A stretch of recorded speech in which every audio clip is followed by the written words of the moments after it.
todos un excelente comienzo de semana, feliz lunes, aquí nuevamente preparados para llevarles una nueva entrega de Un Mundo de Economía por Televisora del Táchira. Fidel, bienvenido, buen lunes. Gracias, Darcy. Sí, señores, 19 de junio, estamos hoy con ustedes en vivo para traerles nuestro programa que, como todos los lunes, hacemos énfasis en las noticias más importantes del orden económico que se presentan tanto a nivel nacional como a nivel regional. Y hablando de noticia, de la noticia económica de la semana, tenemos que quizás lo más resaltante de estos días, entre tantas noticias, es que la crisis venezolana ha trascendido ampliamente nuestras fronteras, al punto que funcionarios de organismos internacionales, como el Fondo Monetario Internacional, por ejemplo, y el CARICOM, le están recomendando a nuestros vecinos, islas del Caribe o países continentales, prepararse en serio para un éxodo masivo de venezolanos. Sí, según un foro que fue realizado a finales de este mes de mayo pasado, Perspectivas Económicas América para las Américas, desarrollado por el Fondo Monetario Internacional, tras la agudización de la crisis venezolana ha empezado ya a preocupar a sus vecinos, tal como lo dijo Fidel, de las islas del Caribe, incluyendo a Trinidad y Tobago. Es una preocupación para todos nosotros los venezolanos y por supuesto también, según un vocero de este importante organismo multilateral, ha dicho que países vecinos les ha recomendado a estos países vecinos de las islas del Caribe tomar sus previsiones, sobre todo y en cuanto a las perspectivas económicas, dada la situación actual de la economía venezolana. Por lo tanto, temen y deben prepararse estos países para recibir refugiados, que ya hay proyecciones de que serán un número cuantioso.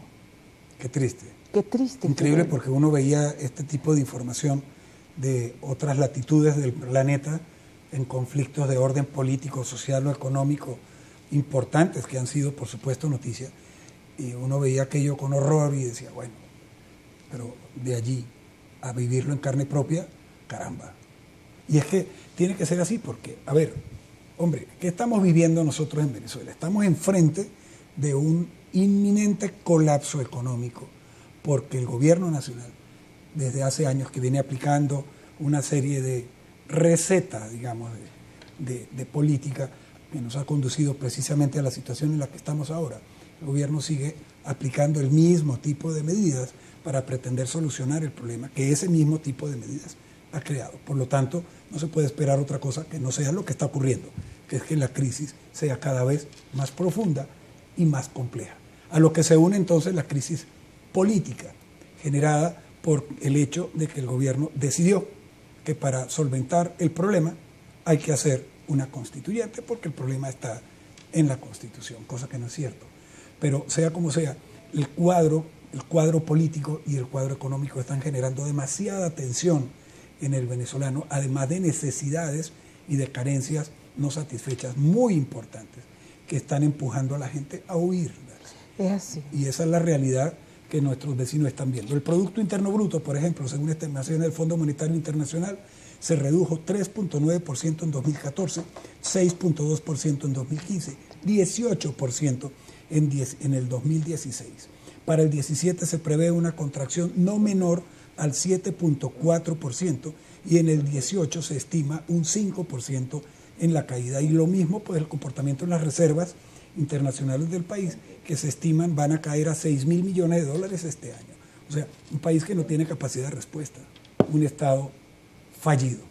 Sí, y fíjate que nosotros comentábamos aquí entre telones que no solamente esta advertencia ni esta llamada a tomar previsiones por parte del Fondo Monetario Internacional a estos países cercanos como son las Islas del Caribe, incluyendo Trinidad y Tobago. Tú me decías, Fidel, que también, por ejemplo, aquí los gobiernos del departamento de Norte de Santander, sí, aquí nuestra frontera con Cúcuta, se está también tomando medidas, dada la situación y el colapsamiento económico que hay en el país. Pero tú lo has dicho, Fidel, y como politólogo excelente, porque el problema está en que el gobierno está enfrascado en lo político y no en una negociación. ¿Por qué? Porque no solo lo económico se expresa en fórmulas, no.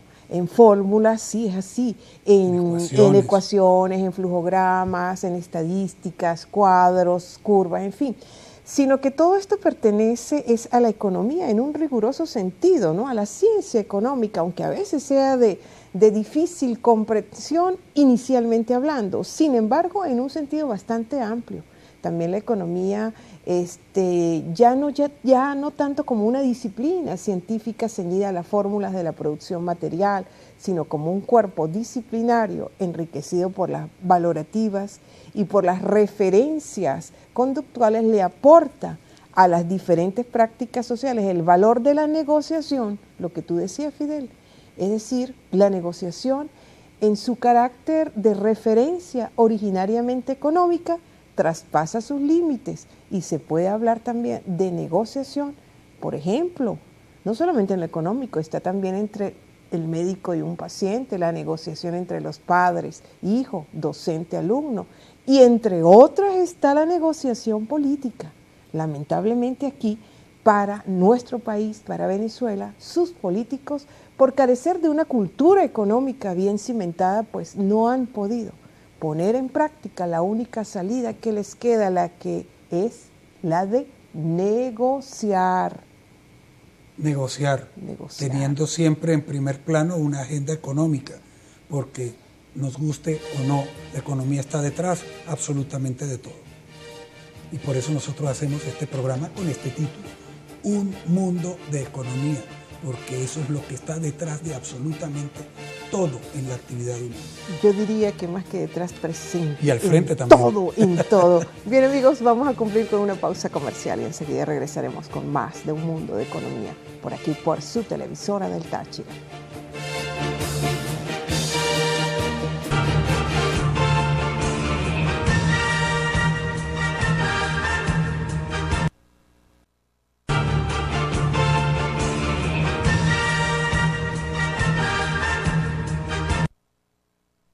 Un Mundo de Economía, a continuación traemos para ustedes nuestro segmento acostumbrado de todos los lunes, en el segundo segmento del programa, el Diccionario Económico y Social. Y hoy, en contraposición de lo que hemos estado conversando, el término que traemos para ustedes es riqueza. La riqueza, lo que debe hacerse precisamente para contrarrestar una crisis económica, generar, crear, producir riqueza. Darcy. Qué importante, vamos al diccionario económico.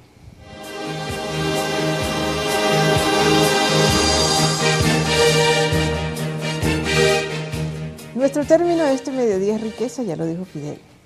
Y riqueza, en teoría económica, no es lo contrario a pobreza. No, ni siquiera es sinónimo de lo que podríamos entender por lo rico. Riqueza, dentro de la necesidad explicativa de la ciencia económica, la podemos tomar como lo que contiene cada producto, bien o servicio, para satisfacer un requerimiento, una necesidad, bien sea una necesidad material, por ejemplo, un alimento, bien sea una necesidad no material, por ejemplo, un curso para fortalecer la autoestima. En una visión social general expresada en un país, podemos abordar la riqueza tomándola como la sumatoria de la riqueza de todas las personas que viven en el país. Una vez que hayan honrado sus deudas entre ellas, además de agregarle la propia riqueza del país, la cual está comprendida por el conjunto de bienes existentes y los activos de propiedad pública, ya en el plano particular, o sea, en el plano de los individuos, de cada uno de nosotros, la riqueza de alguien se mide o se evalúa por la cantidad y calidad de bienes a los que accede y a la cantidad y calidad de los servicios de los que disfruta. En ese orden, técnicamente hablando, mientras haya la posibilidad real de acceder a bienes y servicios, no se es pobre, sino menos o más ricos que otros. Por la parte contraria, es decir, la pobreza, esta aparecería para medirla y evaluarla cuando las posibilidades de consumo ya no serían reales y constantes, sino que no fluctuarían entre lo posible y no posible, Pero debido a que la pobreza es un tema de importancia suprema, sobre todo aquí en nuestro país, y muy lamentablemente, queda pendiente para abordarlo en unas próximas entregas del programa. Hasta aquí este término, riqueza. Sí, porque, bueno, muy bien lo estaba señalando ahorita Darcy a todos nosotros. Pues la riqueza tiene que ver no solo con la generación de dinero, sino ciertamente con la generación, con la producción, con la creación y el acceso, por supuesto, de parte del público, de la población, del pueblo, del consumidor, a una amplia y creciente variedad de bienes y de servicios, pero no solamente en volumen o en cantidad de acceso que pueda uno tener a una cantidad cada vez mayor de bienes y de servicios, sino muy particularmente, y ese es un concepto bien interesante, a la calidad de esos bienes y de esos servicios a los que uno pueda accesar y en consecuencia disfrutarlos para en medio de ese ejercicio pues tú poder tener un nivel de vida cada vez más alto, un nivel de vida que se traduce en nada más y en nada menos que en el hecho de que tú puedes satisfacer cada vez mejor tus necesidades y por lo tanto vives bien, vives mejor. Y en la medida en que eso lo pueda facilitar una sociedad, un país, un gobierno o un sistema de gobierno a sus pobladores, entonces puede haber pobreza material en el sentido de que haya mucha población que no tiene el dinero completo pues, para darse lujos, pero tienen acceso en esos países, acceso a productos, a variedad de productos y servicios, bienes y servicios de calidad y por lo tanto no son pobres en toda la extensión de la palabra. Porque aquí hay que connotar lo siguiente, Fidel, sobre todo la mentalidad de la pobreza, ¿no? Y sobre todo los gobiernos deberían estar muy preocupados y estar muy dedicados en que todo lo que se le dé a las personas, a las clases sociales más vulnerables, llámese alimento, dentro de los programas alimentarios de bienestar social, que sean con calidad, que no sea dado con mentalidad de miseria para miserabilizar más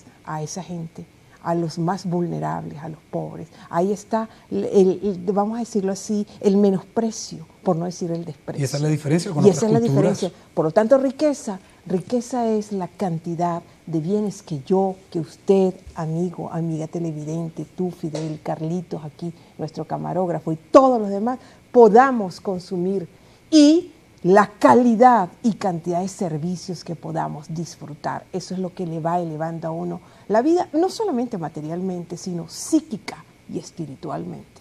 Y allá iba, ahí, muy bien que dijiste esto último de lo psíquico, porque el término pobreza o el término riqueza no solamente se refiere a lo material y a lo económico, es también mental, es también mental. Y si tú estás siendo dirigido y manejado por un conjunto de personas que no valoran este tipo de cosas de las que estamos hablando, estamos entonces bajo el dominio, el control de gente que tiene pobreza mental. Y la gente que tiene pobreza mental no puede crear riqueza, es imposible. Sin embargo, las cosas cambiarán porque nada dura para siempre. De manera que hay que ser optimistas, las cosas van a cambiar sin lugar a dudas. Y como estamos esperando un cambio, vamos a hacer un cambio para poder venir al otro segmento. Por lo tanto, vamos a corte comercial y regresamos en algunos segundos. No se retiren, viene el Táchira y su economía.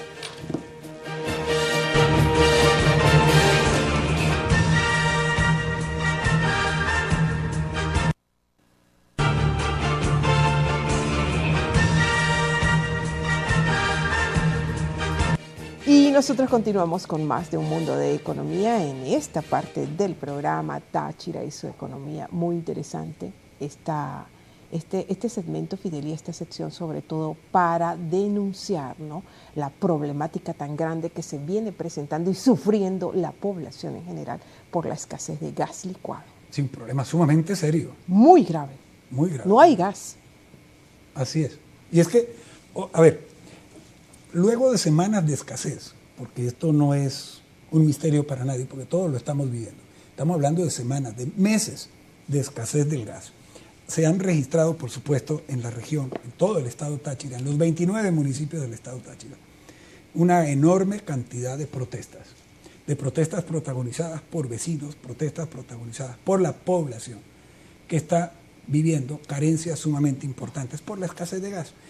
La escasez de gas se traduce en dificultades en la vida cotidiana y diaria de cada uno y de todos nosotros, por la dificultad que esto representa para la elaboración de los alimentos que consumimos. Y este tipo de problema, por supuesto, retrotrae una serie de efectos y de consecuencias en el orden económico, también en la sociedad, porque entonces perdemos mucho tiempo en la elaboración de alimentos con cocinitas eléctricas o utilizando carbón o leña, lo que es sumamente contaminante, además, y que la cocción de los alimentos es mucho más lenta. Entonces, hay problemas. No, es que el drama es terrible, Fidel. No hay alimentos, no hay el dinero suficiente para cumplir los alimentos básicos. Y si se tienen los alimentos, entonces no hay gas para preparar nuestros alimentos. Cualquier cosa. ¿Qué tal? Cualquier cosa. Lo cierto, pues, es que, a ver, la realidad. Toda esta situación persiste. Entonces nos abarca a todos. Las familias tachirenses, pues, viven esta situación de precariedad. Esto los ha llevado ciertamente a la calle. La semana pasada, solamente por nombrar algún periodo, vivimos aquí en San Cristóbal varios días consecutivos de trancas de calles, avenidas, autopistas, carreteras, etcétera. A esta situación que ciertamente alarma a la población, pues obviamente el gobierno regional y el gobierno nacional le ha dado alguna respuesta. Eso iba a preguntar, ¿y cuál es la respuesta del gobierno? Entonces, por ejemplo, el gobernador del estado, José Bielma Mora, manifestó que entre el 1 de abril y el 14 de junio le dejaron de llegarle al estado Táchira 160 gandolas transportadoras de gas doméstico que dejaron sin servicio, según el gobierno, a 160,000 personas nada más. Qué realidad tan terrible, en realidad es mucho ¿no? más. Ahora, lo curioso es que sigue esta actitud del gobierno nacional y del gobierno regional de asumir el tema como un problema de orden político, porque entonces se dice que el gas no llega al Estado porque hay una serie de trancas y de protestas en las carreteras de acceso al Táchira, bien sea por Mérida, bien sea por Zulia, bien sea por los llanos, y eso, francamente, eso no es cierto, porque el problema del gas no es nuevo. El problema del gas viene del año pasado, desde el 2016 hay regiones, hay zonas, aquí ya hay poblados del Táchira, hay zonas de la ciudad de San Cristóbal que están sin gas desde hace 7 meses. ¿Okay? Entonces, no es por un problema de trancas. Es que no hay gas, no se está produciendo el gas aquí en suelo venezolano suficiente. ¿Qué es lo que está sucediendo en la ciudad y en el país, querido amigo? La realidad es que la escasez del gas licuado, del petróleo, que conocemos también como GLP en términos técnicos, el llamado gas de las bombonas, se ha agudizado la escasez en los últimos años, pero las causas se pueden remontar muy atrás en el tiempo. Según explican algunos especialistas, puede venir desde el año 2003, originado en el despido de 22,000 empleados de Petróleos de Venezuela, PDVSA. Se suman a esta situación de pérdida de capacidad de la empresa la caída en la producción gasífera y de petróleo de la propia estatal petrolera, que ha visto reducir su producción. La escasez de divisas también para el mantenimiento de las plantas y para la inversión en la industria, con objeto de que la industria pueda aumentar la producción de gas del que estamos hablando. También la falta de mantenimiento en las plantas de llenado en los lugares del país donde están establecidas. Y, quizás más importante, la estatización de las empresas privadas distribuidoras de gas en todo el país, entre otras cosas, porque no es lo único. De manera, amigos, que no nos engañemos. Este tema no tiene nada que ver con protestas callejeras. De hecho, las protestas son porque no hay gas. Ni descontento social, tampoco está ahí la causa. Ni por planes desestabilizadores o terroristas. Ni nada que se le parezca.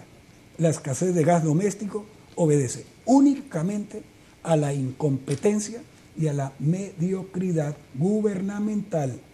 Ello explica por qué Venezuela es el único país petrolero sin gas en el mundo. Sobran las palabras, amigos. Realmente la realidad es, como ya lo dijo Fidel, no se está produciendo la cantidad mínima requerida de gas. De hecho, desde el 2014 Venezuela viene haciendo importantes importaciones de gas, de gas licuado. Y así con esta sección amigos, nosotros culminamos el programa de hoy lunes. Nuestra invitación muy cordial para mañana martes, donde estaremos llevándoles una nueva entrega de Un Mundo de Economía. Les deseamos a todos ustedes que tengan una feliz tarde y muy buen provecho quienes están almorzando. Y ya saben, amigos, que la economía es un asunto de todos, porque está presente en cada una de nuestras cotidianidades. Por lo tanto, a pesar de sus complejidades y contradicciones, todavía la economía se puede pensar. Buena tarde, buen provecho.